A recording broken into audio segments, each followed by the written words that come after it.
Hello, I'm Yeheyes Wuhib, your host for today's special edition of Straight Talk Africa, African Voices, U.S. Elections 2024. Statistics show that over 2.4 million African immigrants are living in America. This diverse diaspora community is becoming an increasingly critical constituency in U.S. elections. Diaspora voters are asserting both their economic and political power. They care deeply about issues such as immigration reform, healthcare, racial justice, and economic opportunity. As we inch closer to this all-important election in November, we will examine how the African diaspora's vote could help shape the future of America. Vice President Kamala Harris and former President Donald Trump are battling for the White House. In 2020, Harris ran for president, but she dropped out. 4 years later, she is now the first woman of color in U.S. history to become a major party presidential nominee after President Biden decided not to run for election. Trump, whose bid for re-election failed in 2020, is again the top person on the Republican ticket. What are diaspora voters thinking?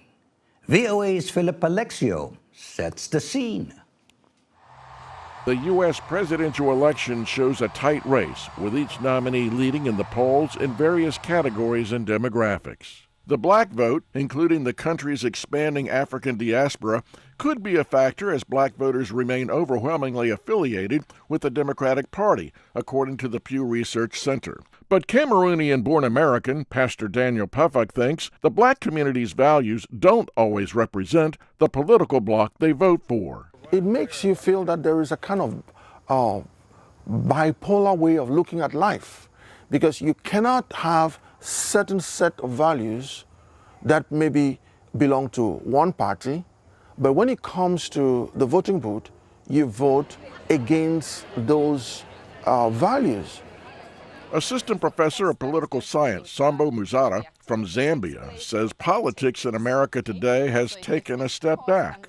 U.S. elections are a big thing in Africa, in Zambia, and I think the rest of the world. Setting the tone for democracy, I think, to the whole world is basically what this is about. Ghanaian-born U.S. citizen Bubene Havi says when it comes to voting, her views tend to evolve. My views have definitely been changing often. I'm not a consistent person firm on a specific party. I look for what is right based on the context of what we're dealing with in our current society. Along with the economy, the dysfunctional immigration system is high on voter concerns.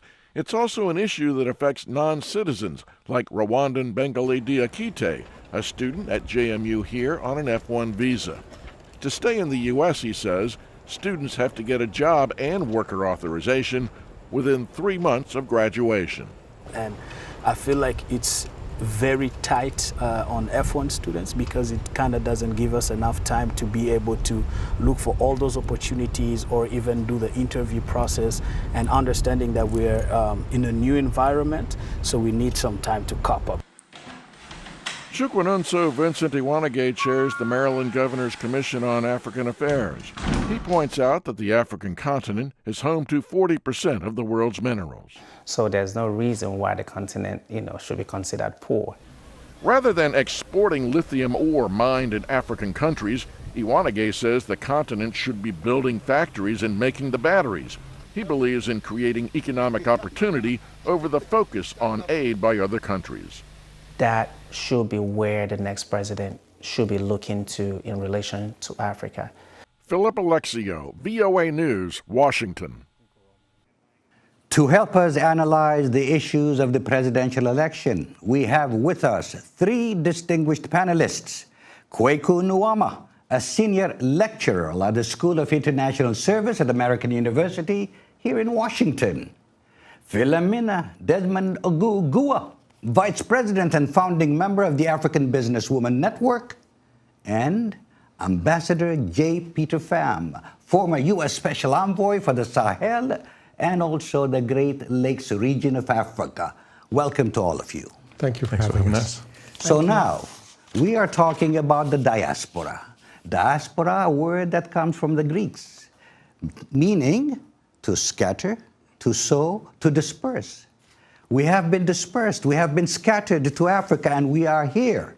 Now that we are here, we actually get into the whole process of the American system, and we'll have this opportunity to be part of the system. And we get that gift, which is the vote. So now, armed with that gift, the vote, my first question to Ambassador Pham: how can the African diaspora critically, policy discussions, actually conduct policy discussions on immigration, trade, and foreign relations between the U.S. and Africa? Well, first let me begin by thanking you and my sister and brother here for having me here as part of this discussion. It's a discussion addressing primarily the African diaspora, but in a way, as my great elder sister, Janetta Beshkol, the former director of the National Museum of African Art, always said, we are all part of the African diaspora. Some of us just left earlier than others along the path, but Africa is the mother of us all. So I'm very privileged to be here, and I thank you for having me. And my answer to your question is, how does the African diaspora engage? The same way every citizen should engage, informing themselves about the issues that matter to their communities and their families and their individual circumstances in life, but connecting those to the unique experience they have as citizens. Now, I feel a certain kinship to that, being myself a naturalized citizen who owes a great deal to this country, who's given me a great opportunity to not only have a life here, education, but also to serve it at some of the highest levels and work in Africa for it. So it's the same answer for every citizen.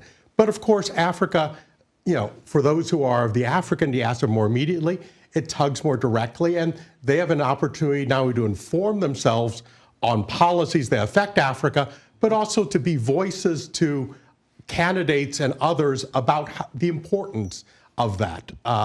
And we can discuss the particulars. That's the lead-up piece gave us a few very good examples that we can delve into, and I look forward to doing so. Philomena Desmond-Ogugua, how might the African in the diaspora be a catalyst for economic development in Africa? I thank VOA for having me, and I thank my fellow panelists for having me discuss this critical issue. Apart from the Business Women Network, I'm chair of the Virginia African Diaspora. We organize ourselves so that Africans in Virginia and in America in general can speak with one voice. If we don't speak with one voice, no matter what we do, we can't get what we want. There are 200 million African diasporas worldwide, and more than 2.5 million of those are in the United States of America. That's a critical mass. And the spending power of the African diaspora in America is estimated at over 1.7 trillion, which is an economic power. With that, I think we can change the economic landscape of our new home. We are the new Americas. And with that also, we can change the policies and the voting pattern in the United States if we can harness collectively our strength. When we work together, we are stronger. But when we start fractionating ourselves, we are weak. With that, we can help here economically, and we are helping. Statistics has it. And also in the continent. Over 50 billion was sent home from African diaspora in the United States to Africa, which surpasses foreign direct investment, USAID aid, and even surpasses some countries' GDP. We can use that to start building the continent. Time has passed when the continent needed aid. It used to be Africa to the world. Now it's the world to Africa, because it's coming back to how God created it, the cradle of civilization. Every country originated from Africa, and it is coming back. It is now Africa to the world. As we continue, I will give some more statistics, because the African diaspora in America, they're everywhere. And we can help in the United States and in the continent. Thank you. Professor Kwaku Nuamah, I'm curious, what does the U.S. election mean for U.S.-Africa relations? What are the continent's expectations, and will those expectations be fulfilled? Well, thanks for having me, and thanks to VOA for organizing this forum. What does the election mean for Africans? As with any other election, it's a time for stock taking and a time to look forward. And I think that at this juncture, Africans are trying to assess the relationship with the United States and to reevaluate where possible and to organize ourselves to table our demands. Africans are getting agency, and Africans expect things. If you look at the African press, for example, you see people talking about it's time for Africa to get respect in the international system. It's time for Africa to move from the periphery of American foreign policy into the core. We too deserve a special relationship with the United States. We are here, we contribute to the country's development. Africa is a big part of America's future. America needs Africa, Africa needs America too. And then there's speculation about what happens with the candidates that we have running. And I think that we can look at former President Trump and what he did when he was president, and with Vice President Harris, we can look at the Biden agenda, and there's a question about how much of that she'll carry in her own administration. I think that by and large, American foreign policy, there's a lot of continuity in it when it comes to Africa, but there might be changes here and there based on the type of Congress that the president gets and the type of demands that come up. But I think Africans are very hopeful. They have specific needs, and the expectation is high. I don't think all of it will be met, but it's a good place to start. And I think that for especially those of us who are here, our responsibility is to vote and to also advocate for our continent. And I think that no matter who wins this election, Africa will continue to be an important part of America's foreign policy, and Africa will continue to have friends on both sides of the aisle, whether it's a Republican president or a Democratic president. Wise words from our panelists. Now we turn to our audience, and basically we'd like to have a few questions, if you have, for the panelists. You can introduce yourself and ask the panelists whatever questions you feel like you would like to talk to. First, introduce yourself and address your question to the distinguished panelists. Definitely. Yeah. Thanks so much, VOA, for organizing this event and inviting Ethio Diaspora Hub here. I am Iyo Boldahana. I came from Ethio Diaspora Hub, a platform dedicated to help immigrants to have information to make informed decisions in their day-to-day life. So my question for the panelists is, as a fellow African, for those who are new to this country, for those who don't understand the impact of election here in the big picture of Africa, what kind of message do you give why they need to participate in voting in this election? That's my question for you guys. Thank you. Who would like to take that? Can you repeat your question, sir, please, and speak a little louder? Sure. My question is, what message do you have for someone who is new to the country as an African, like immigrant coming here, who doesn't even see the impact of election being participating in this election as an African person here? Because obviously there are a lot of implications why we need to participate and heard our voice. But what kind of message do you have from experience for those newcomers? All right. Thank you. Thank you. Can I take it? Go ahead for what? Because this is about outreach, mobilization, and reach out to the African diaspora. The African diaspora, you have the Gen Zs and the millennials. We're always a family unit. The message I have, especially if they are citizens, one, they'll make sure they're registered to vote.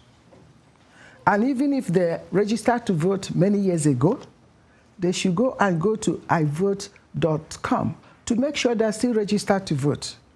Because I handled like 2 cases last week. They participated in the primary. Now in their different counties, they've deregistered them. So it's good to tell all your friends in your different ethnic communities, let them check they are registered to vote. Participate in the political process. When you don't vote, the wrong people are voted in. So don't complain. You have to reach out. You have to participate. You have to, because this election is a test of democracy. And the immigrants, like you and I, I'm a naturalized citizen.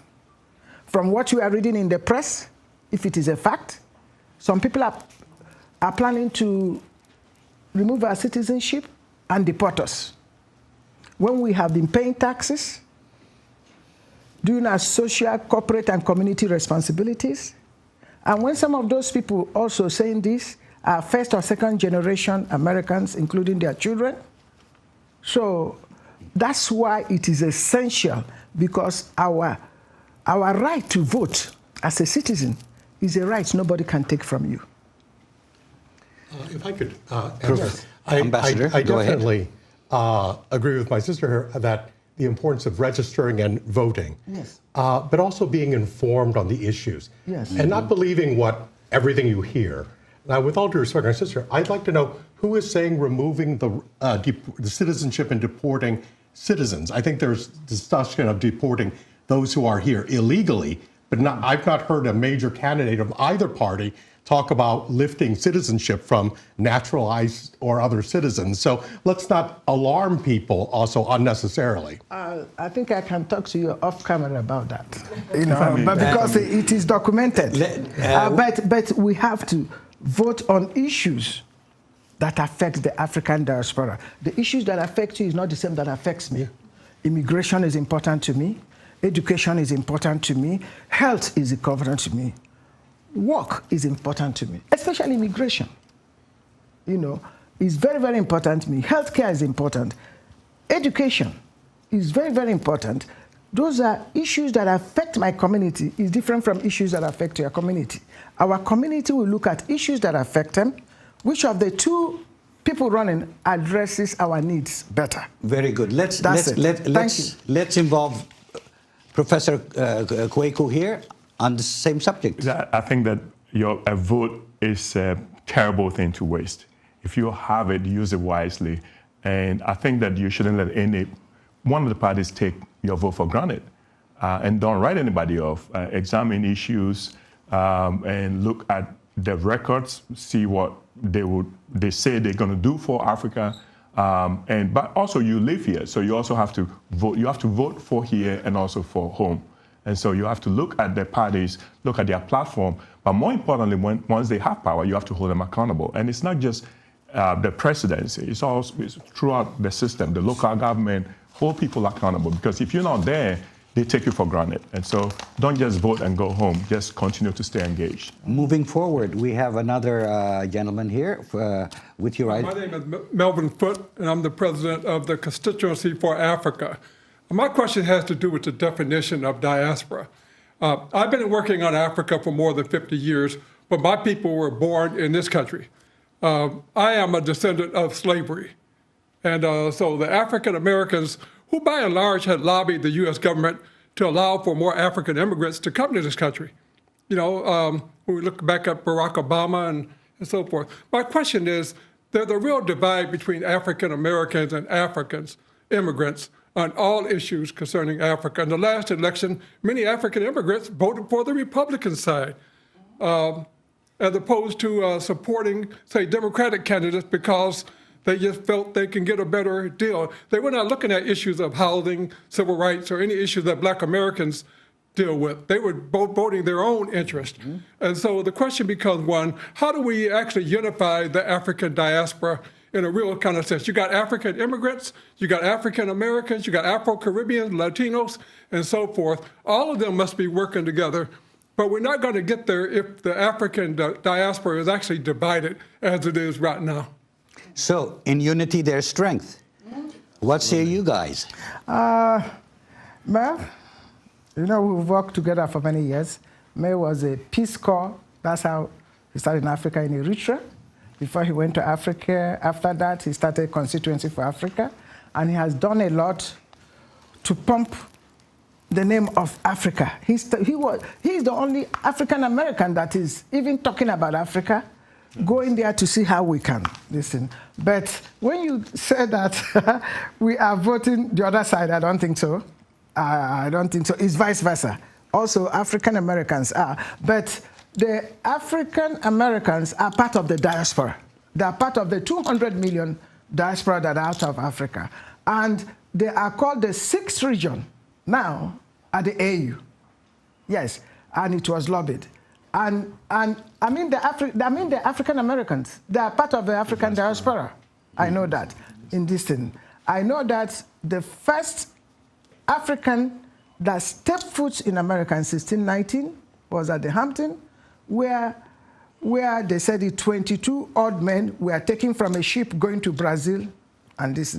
And Mel knows the Toko family that have traced their route to Angola. The African diaspora, like you said, is the divide.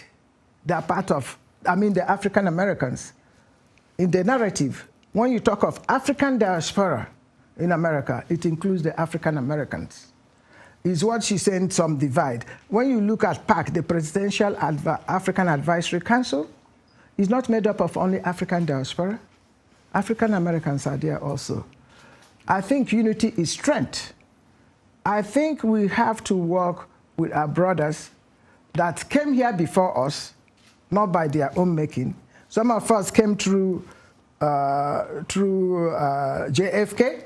Some came through Ellis Island. Some came by force. But we are all in the same boat. Philomena. Says, thank you. The question of the gentleman was, can the diaspora unite? Yes. In unity, there's strength. What say you, Ambassador? I say unity, but unity in essentials. But there is also room for plurality. Because otherwise, this is where what you wisely said earlier, parties will take groups for granted if they're automatically voting one way or another, or if there's a lockstep unity. I think unity in essentials, but in non-essentials or incidentals, a great deal of liberty and diversity actually strengthens the community as a whole. Your voice is then listened to on both sides of your court. And this is why the swing states get all the attention, and states that are solidly blue or solidly red, for those watching from Africa, solidly Democratic or solidly Republican, don't get the advertising dollars. And Mel, you've worked in public relations for a long time, and you know that better than I do. Can give me lessons on it. So that this is where I think diversity also within the diaspora is a source of strength, as long as the essentials are unity. And therefore, you get questions raised, and I think there will be differences. For example, we brought up the question of immigration earlier. The young man in the setup video from JMU, where I taught for a number of years, raised the question of Mr. Diakite in the video. It spoke about his worrying about how quickly he needed to get a visa. One of the proposals that former President Trump has advanced, hasn't got much attention, is to give every graduate, every foreign student who graduates from an American college or university, an automatic green card to stay. That's been out there. It's not been talked about because false narratives, et cetera, but that's the proposal that's been out there. He's spoken about a number of times. That actually addresses an issue that was raised by one of the voices we have. So I think that's the key, is the diversity encourages these, and I encourage that diversity and welcome it. Professor Kwaku, I'd like to hear your point of view on this subject. I think the diaspora is a big family, but we have different needs. And so with the new, you can distinguish between the established diaspora and the new diaspora. The Africans that are arriving recently have different needs. It's more immediate.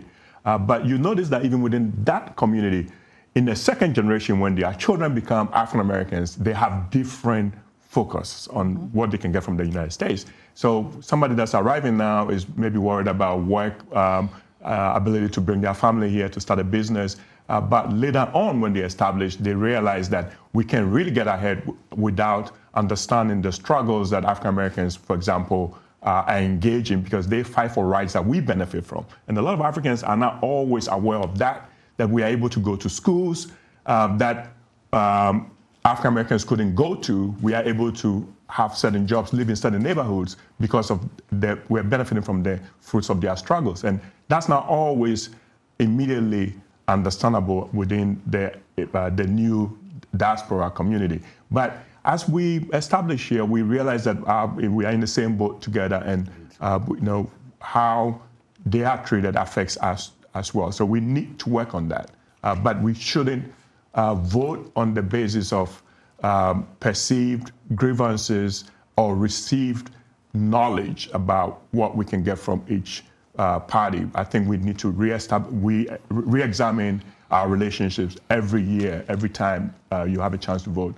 Take another look at the options available. Ambassador Pham, anything to add on this? Or I would also add, also within the diaspora, there are various countries. Africa's 54 countries that people are coming from with different interests, and sometimes those countries are themselves in conflict in Africa, as sad as it may be. I spent my time in government trying to make peace in some of these warring countries. But that also should impact the foreign policy stance. For example, the first gentleman who had a question was from Ethiopia. I would argue that the attitude of the current U.S. administration toward Ethiopia is not constructive.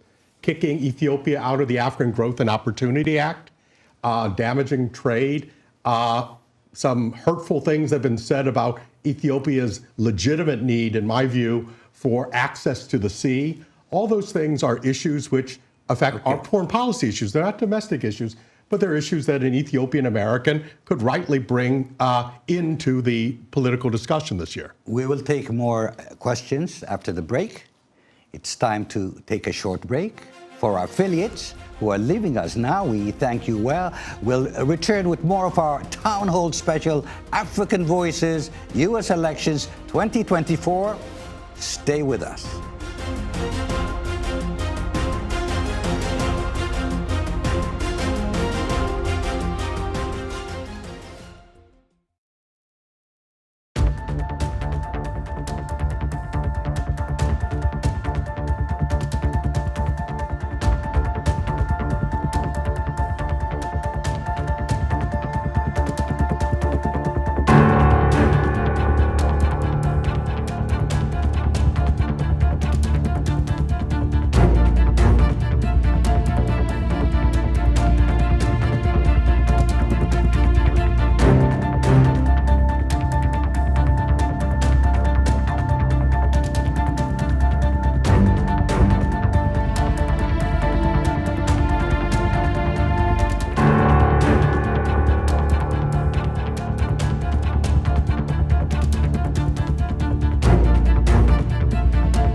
In times of change, when the world seems uncertain, and what we hear doesn't reflect what we see, we seek the truth. When we are told only part of the story, we lose trust. In moments of crisis, our dreams, hopes, and wishes for a better tomorrow depends on a free press. At Voice of America, we bring you the stories that people take risks to see. We connect the world and unite it with truth. At Voice of America, we show you the whole picture.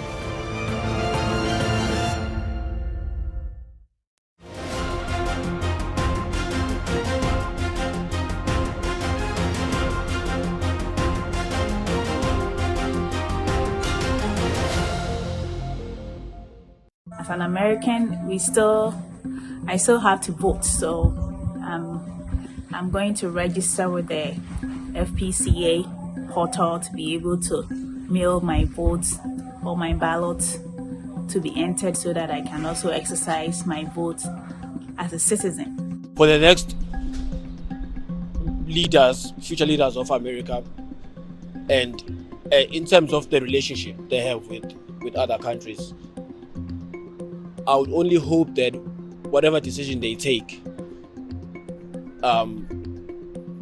takes into consideration that the other country has citizens in it, and any decision that should be taken or would be taken by those leaders take the other side into consideration. I believe that American presidential election is really important for Africans. Of course, it varies between countries and depends on the kind of relationship countries have with the U.S. But I'm really observing this election to see the kind of policies that the new president or the presidential running mates are going to have. I'm talking of everything from climate change to, we have a lot of diaspora Tanzanians who live in the United States. So I really want to see the immigration policies that are going to come up. America is America, and whatever concerns America should concern the rest of the world. Like whatever happens to Russia or China or the big places. So Tuesday, November 30th, we are looking at what happened in America. And whoever wins, again, the African policies are not so much. And for the United States to continue to stand with ordinary people, whether that's in Zimbabwe or other African countries or around the world, oppressed people who are striving to achieve freedom and democracy in our countries. I'm looking forward to initiatives from either Kamala or Donald Trump that would see that Africa can equally get a smooth access, or I wouldn't even say smooth, but can equally get an access to pursue their career or to pursue further education or studies abroad. Welcome back to our special edition of Straight Talk Africa, African Voices, U.S. Elections 2024. You've just heard the views of our audience in Africa. Now, let's get back to our distinguished panel of guests. Kwaku Nuamah, a senior lecturer at the School of International Service at American University here in Washington. Philomena Desmond-Ogugua, Vice President and founding member of the African Businesswomen Network, and Ambassador J. Peter Pham, former U.S. Special Envoy for the Sahel region and also the Great Lakes region of Africa.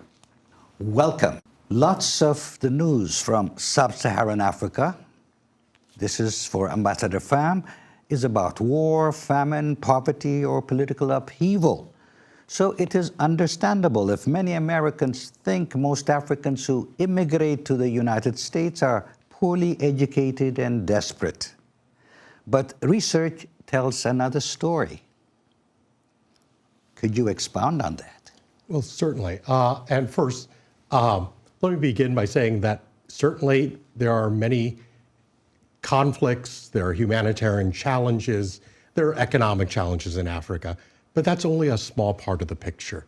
People need to realize and need to be informed that without Africa, without the mineral wealth that the continent has, there is no green energy transition. There is no future technology. We cannot do it without Africa. And so the key challenge is to balance our needs for these critical minerals and Africa's needs for development. And as the setup piece earlier in this program discussed, the opportunities to develop that with energy, with value added, allowing Africa to capture the value chain. And the human capital. Africa's greatest resource isn't what's in the ground, although that's a tremendous resource, it's its people. By mid-century, which is not that far away, 1 in 4 working age persons on this planet is going to be an African. And the African diaspora we have in the United States are among our most educated and prepared groups demographically. And you can break that down within the African diaspora. Now, leave that to others to do that. But it's certainly, we find doctors, lawyers, we find people, I've served with people in the in government. So very talented people bring a great deal, which is why it's important to give people like some of the young students who were interviewed earlier an opportunity, having been educated here, having drank from the sources here, to an opportunity to also flourish here and build those bridges between us and this critical region of the world. We will continue our conversation with our distinguished panelists, but let's turn to our audience for a minute. Please introduce yourself and ask one of the panelists whatever you desire. Okay, my name is Nyakala Guke. I am from the Ivory Coast. I teach at Lincoln University, Pan-African Studies and History. And now for those who know me, I am one of those voices in the United States for the advancement of Pan-Africanism. And Ambassador Pham said that people need to be informed. So I just wanted to share with you a couple of news that we have not heard too much during the campaign here. The question of reparations, Ghana hosted a conference on reparation in November 2023. Hundreds of people of African descent, Africans, were gathered. And then the government of Togo is hosting the 9th Pan-African Congress. And then there were 5 or 6 pre-congresses. And then the last one took place in Brazil, as you were talking about Brazil, again on the issue of reparations. My question now is that did you get the impression that the candidates, the American policymakers, are taking into account those voices from Africa for sovereignty, economic sovereignty, for more freedom, and then also for the reform of the international system? Do you have the impression that those voices are taken into account? And if yes, what do you think about that? If no, what you guys can do in order for the leadership in this country to hear those voices that are legitimate and genuine voices coming from Africa? Thank you. Professor Kwaku, could you take that? So I think that African countries have been making demands, and the United States has been largely receptive to some of those demands. So, for example, we've seen the Biden administration is now promising to help Africa get permanent seats in the Security Council. The administration also got Africa a seat at the G20.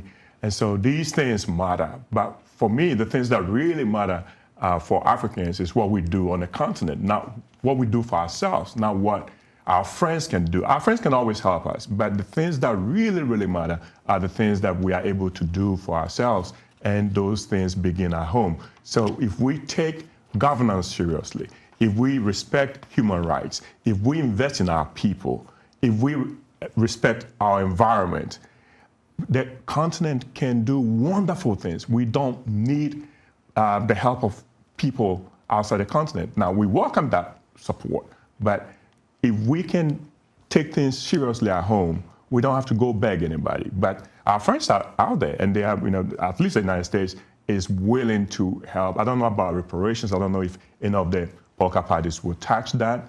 There are cities that are doing reparations on an individual level, and I think that's a discussion that needs to continue.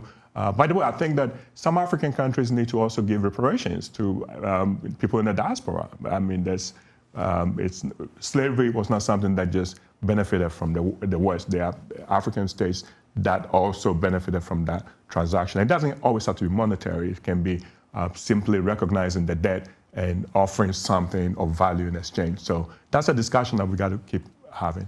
We will be taking more questions from our audience. But for Philomena, the African diaspora in the U.S., especially from Nigeria, play an increasingly vital role in the U.S. economy through their educational achievements, entrepreneurship, and contribution to key industries. So talk to us about Nigeria's shaping the U.S. economic landscape across multiple sectors. Nigeria is a big country, not by land space, but by population. I don't know, they say out of every 5 African, 1 is a Nigerian. So we have the population, we have the brain power, they're highly educated. When they come here, they're highly educated. That includes Ethiopians and other Africans and Ghanaians also. Why Nigerians is because of the size and the number that immigrate and the aggressiveness, positive aggressiveness in Nigerians. Because there's a saying, Nigeria, no, they carry last. Because wherever Nigerian is, if they say this is here, they will go to get it.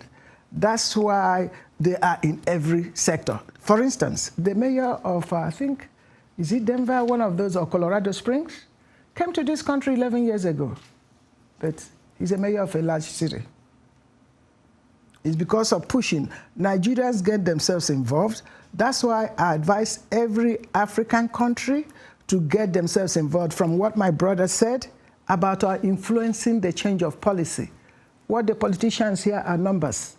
If they know, oh, there are 3 million or 5 million Africans and we vote, when we go to lobby on issues, policies that will help our respective countries and ourselves here, they will listen.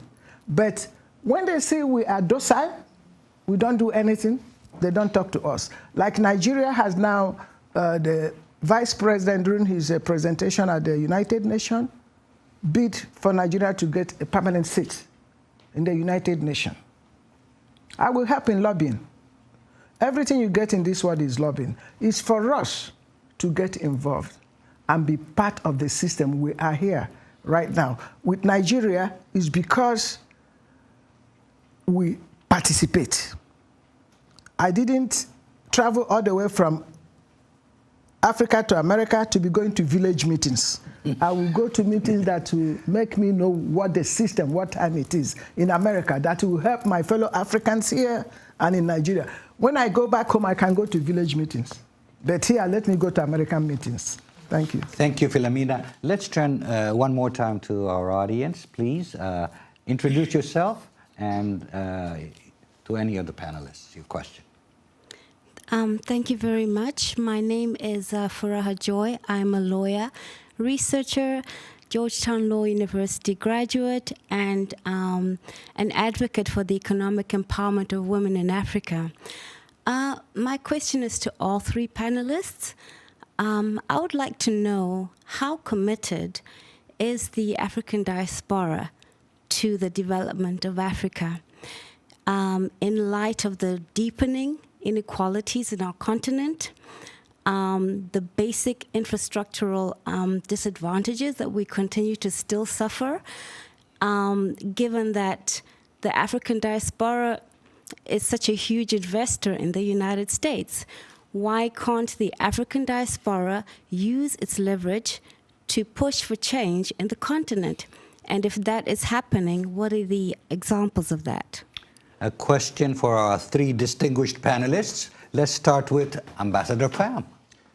Well, I think the African diaspora, and I here defer to my assistant brother here, but I think the African diaspora is a key voice because they know what works. They've been here, they've had opportunities like yourself to be not only be educated, to contribute, build up some capital, maybe some initial investments here. So you know what works, what takes. It's an entire system that takes for markets to grow and economic growth to occur. You have to have good governance. You have to have dispute resolution mechanisms so that if you feel that you've been hurt, there's a way of resolving that. So you know what works. Now what the diaspora needs to do is to communicate that back in ways that are within communications within a family, not a lecture. You know, we have too many lectures from abroad to what works, because that's what is the key obstacle to investment. If you look at the countries in Africa that are receiving large amounts of investments, what do they have in common? Good governance. They have reliable dispute resolution mechanisms. They have low levels of corruption. They have women empowered.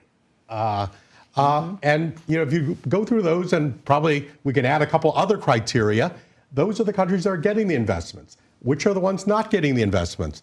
The ones that don't have elections or fraudulent ones. The ones that keep women down. The ones where corruption who you know is more important than what you know.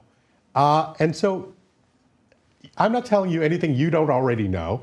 My invitation to the diaspora is actually to communicate it within the family to her, and if you will, if necessary, vote with your dollars in where you send your money. It's one thing to send, a small amount to help aunt or auntie or mom or whatever at home, but you're not going to invest considerable capital in your own nest egg if the country is poorly governed. Philomena, anything to add on that? Yes, I agree with him why the African diaspora are not, some are investing, and some regional organizations are helping, like Afri-Exim, AFC, ADB, then now the Shelter Afrique, which is now a housing bank. They have diaspora programs where they can work with diaspora. But why some diasporas are finding it difficult, like what Dr. Pham said, governance, corruption, bribery. No American want to go and start bribing, because you come here, you go to jail, And at times you send your proposal, you see it being implemented by another person, which is a problem. And also remitting your money back. You can't go and invest money. When it's time to recoup, the money sits in the central bank.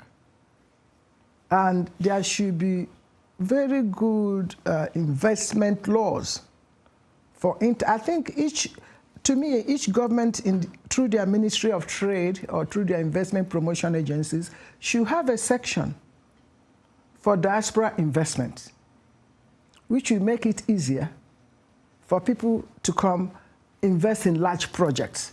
In Nigeria, there are a lot of diaspora investments, but it's businesses, personal business, not to go and start getting what do they call this, and getting an oil block or whatever. It's for the big players. They prefer to deal with that, but there's some who have money. And I advise African diaspora, irrespective of your country, form consortiums, work together. Because when you are stronger, you can sit on the table and look at them face to face. But when you're a one-man business, you go and look at them, 5 people are there looking at you, they won't take you serious. Let's go now to another audience. Please introduce yourself and let's hear your question. Good evening, everyone. I'm Precious Smith, a senior journalist from Sierra Leone. This is the first time I will be participating in America's election, and it's a profound honor for me. And I've ensured that through thick and thin, I've followed every bit of it, campaign, the debates and all. Africa is at a crossroad again. We've had it before. There is a lot of disinformation going on. As a content creator on social media, all of the platforms, I hear a lot of things, and when you try to vet them, I don't know where people fact check, but you hardly get, the facts to come up. And it is believed that we all have influence, and our African parents, if they're feeding you, they want you to go their way. As a young African, my question to you today is, between joining a party, the Republican or the Democrats, right, or listening to policies and making your own informed decision this year, as a young African myself, what would be your advice to me? In context, I would want to vote on policy, but then I have African parents who would say, listen, this is XYZ. This is what XYZ has done, okay? You need to follow this trend because we have benefited and we feel we stand a chance to gain more.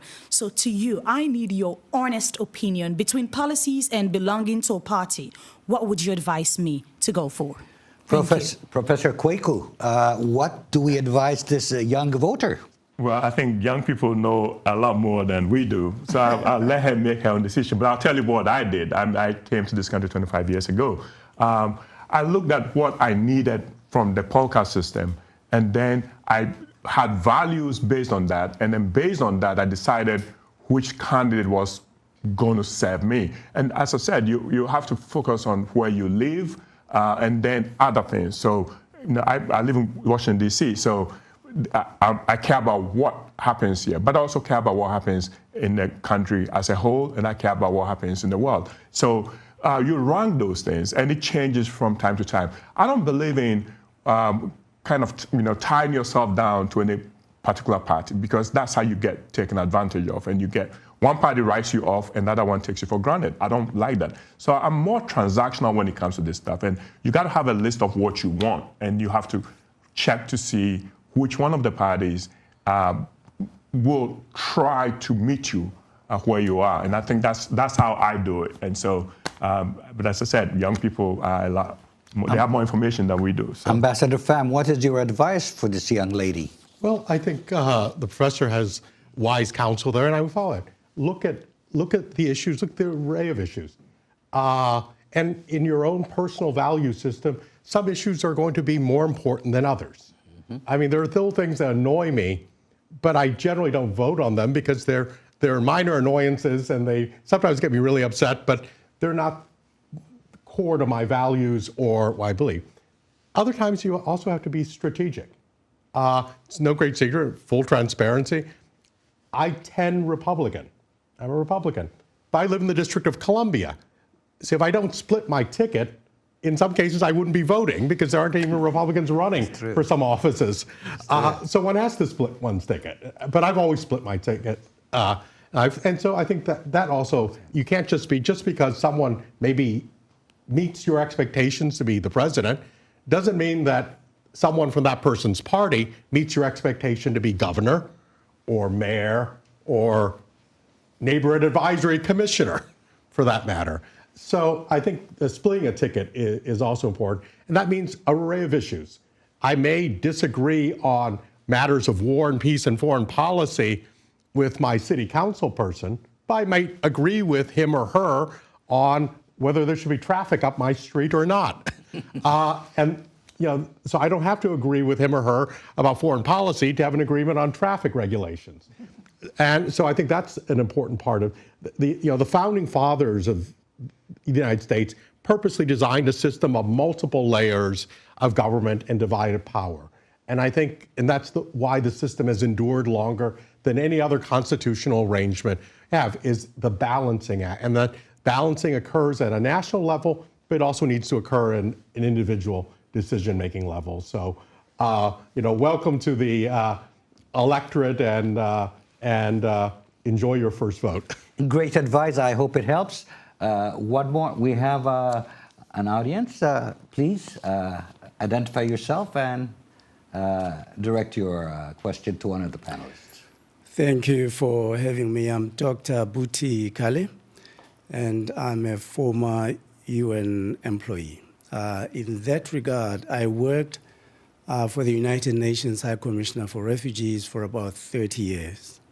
Now, I've got 3 questions. One first practical question, which is for those 30 years serving in the humanitarian work stream, I have met less than 10 African Americans or Africans in the diasporic African population in the U.S., in Africa serving.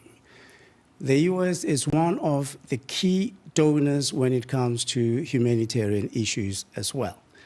And the absence of the African diaspora in that particular domain is very conspicuous and very mysterious. I don't understand it. So maybe you could assist with helping us to understand why is it that we don't see a lot of those from the African diaspora. The second question is with regard to, I think it's Melvin who asked it, is there a deliberate effort on the part of the diaspora, the African diaspora, to come together in a structured way in order to influence policy? I mean, 54 leaders from Africa met with President Biden just a few months ago is there anything that is being done? You referred to the 6th region.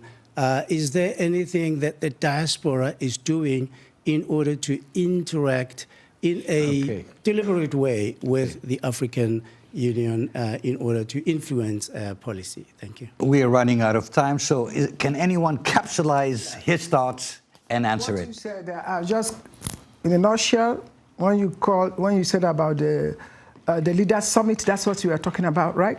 At least something has come out of it. The Lobito Corridor came out of it. That is linking DRC, Zambia, and Angola to Benguela province in Angola, Lobito Sea, to the Atlantic Ocean. Now, the great country of Tanzania has been added to it through Dar es Salaam. Something came out of it. And another thing that came out of it is the creation of PAC. For the first time, there is a Presidential Advisory Council on Africa. It didn't have before. At least this is a stepping stone to something that will lead. It is not perfect. Rome was not built in a day. It's going to be made to something different. Mel knows about it. So something is happening. You know, we are the new baby in the block, the African diaspora. Rome was not built in a day. We can't jump like that. It's small, small, small. When you do things small, small, it gels. But when we grab it, it won't last. Something is being done to make things work. What you are saying about African diaspora being in the humanitarian space is for them to apply. If you apply, you know, I think that it will be through USAID or one of the agencies or through UN, you know, to go to those places for humanitarian jobs. It's not African diaspora individually that does it. It's you applying. Yeah, just to, I'm sorry, I have to correct the record. The Lobito Corridor was not a fruit of the U.S. Africa Leaders Summit. It was an idea that Africans had for many, many years. Yes. The countries of Zambia, the Democratic Republic of Congo, Zaire at the time, and Angola have talked about it all the time. And then, you know, but they lacked the resources and coordination. It began, actually, the modern iteration began 2019, Secretary Mike Pompeo's visit to Luanda when I was special envoy for the Great Lakes. But this is what the professor talked about, the continuity of U.S. engagement with Africa. Began there, was picked up certainly at the U.S. Leaders Summit, and carried forward by my friend Amos Hochstein, the President Biden's deputy assistant, who's really carried the torch for it and brought back together to integrate not just transport, but also mining, energy to do so, telecoms infrastructure, food security. And in fact, this is an example of bipartisanship. At the recent United Nations General Assembly, I hosted a large party where at the reception, the keynote address was given by Amos, and it showed the fact that America was united behind this initiative, which had its origins in Africa. Ambassador. Okay. Mr. Ambassador, with all due respect, we are out of time. We are out of time, Philomena. We are out of time, but this has been a great discussion on the power of the African diaspora vote. I would like to thank our 3 panelists, Kwaku Nuamah, Philomena Desmond-Ogugua, and Ambassador J. Peter Pham. Our fantastic audience, and of course, our affiliates across Africa. I'm Yeheyes Wuhib from all of us here in Washington. Thank you for watching